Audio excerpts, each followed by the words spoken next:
Privatisation निजकारी।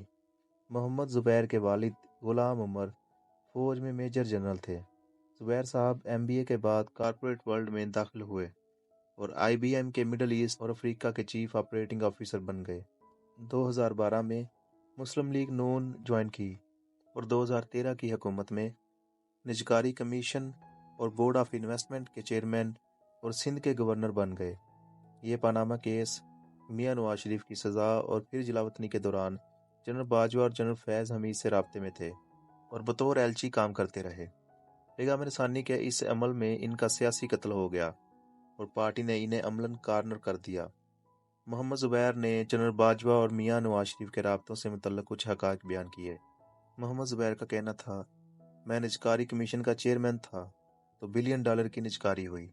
मैं million dollar के financial adviser higher करता था। मुझे 2018 में पार्टी छोड़ने और नई हुकूमत में अहम पोजीशन की ऑफर हुई थी।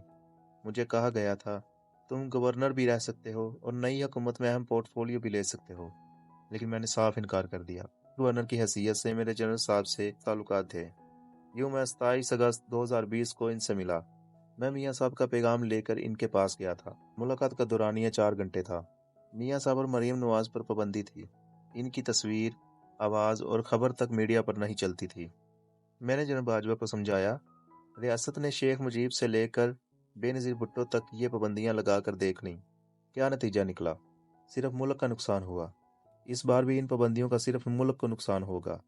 जनरल बाजवा ने पूछा, आप बताओ, क्या मैं ज़्यादा पॉपुलर हूँ या मरीम नवाज? मैंने जवाब दिया, ये फैसला आपकी रिटायरमेंट के बाद होगा। आप रिटायर होने के बाद लाहौर जाएं और दूसरी तरफ से मरीम नवाज आएं, फैसला हो जाएगा।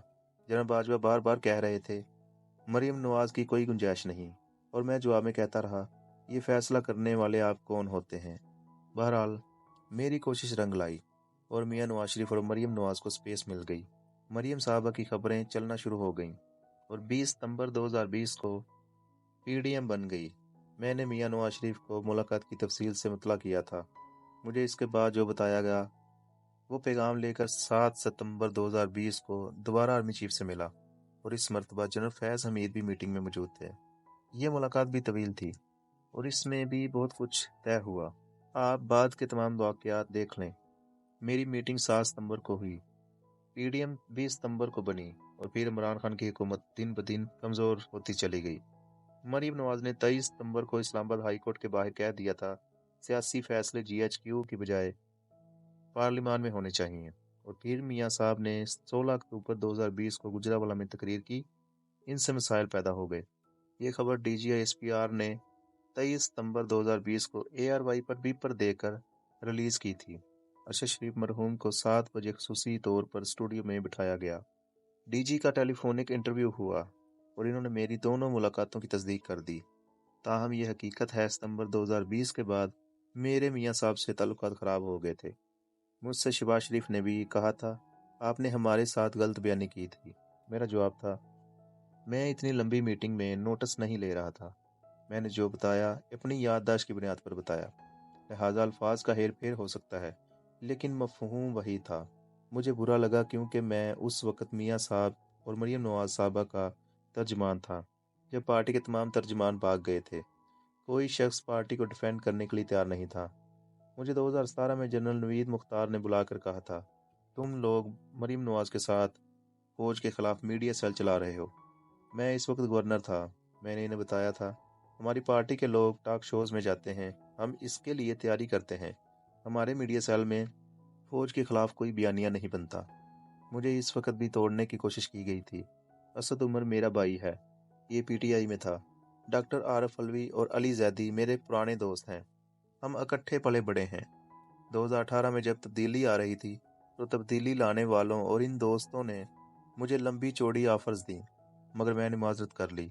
अक्टूबर 2021 में पेंडोरा पेपर्स आए। इनमें इसाक डार के बेटे अली डार का नाम था। पार्टी में कोई शख्स दिफा के लिए तैयार नहीं था। ये काम भी मैंने किया। मियाँ साहब और मरियम साहबा की गिरफ्तारी के बाद पार्टी के तमाम तर्जुमान गायब हो गए, मगर मैं मुसलसल बोलता रहा। मैंने आखिर में पैगाम रसानी का वो काम किया जिसके नतीजे में मियाँ साहब भी नाराज हो गए और जनरल बाजवा भी। मुझे इन तमाम खिदमात का क्या फ़ायदा हुआ? मैं कॉरपोरेट सेक्टर से आया था, मिलियंस में तनख्वाह लेता था। اور کروڑوں کی مراحت تھیں، جبکہ میں نے سیاست میں مفت کام کیا۔ میں نے گورنر تک کی تنخواہ بھی نہیں لی۔ مریم صاحبہ کی ہر پیشی پر کراچی سے آتا تھا اور محترمہ کے پہنچنے سے پہلے عدالت پہنچ جاتا تھا۔ لیکن جب پی ڈی ایم کی حکومت بنی تو کابینہ میں 83 لوگ تھے، صرف میں نہیں تھا۔ مجھے اس کا بھی کوئی ملال نہیں، لیکن ملک کے بارے میں میرا ایک نقطہ نظر ہے۔ میں یہ سمجھتا ہوں، ہم جب تک معیشت کا خون چوسنے والے سرکاری ادارے فروخت نہیں کرتے، ہم اس وقت تک یہ ملک نہیں چلا سکیں گے۔ پی آئی اے کا خسارہ 120 ارب روپے ہے۔ آغا خان فاؤنڈیشن ملک کا جدید ترین ہسپتال بنا رہی ہے۔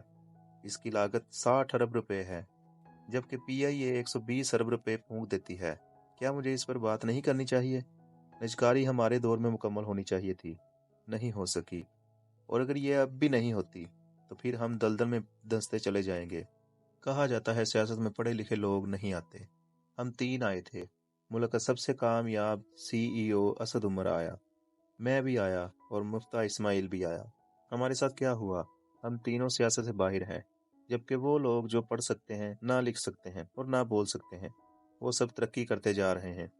آپ اس سے سیاست کے مستقبل کا اندازہ کر لیجیے۔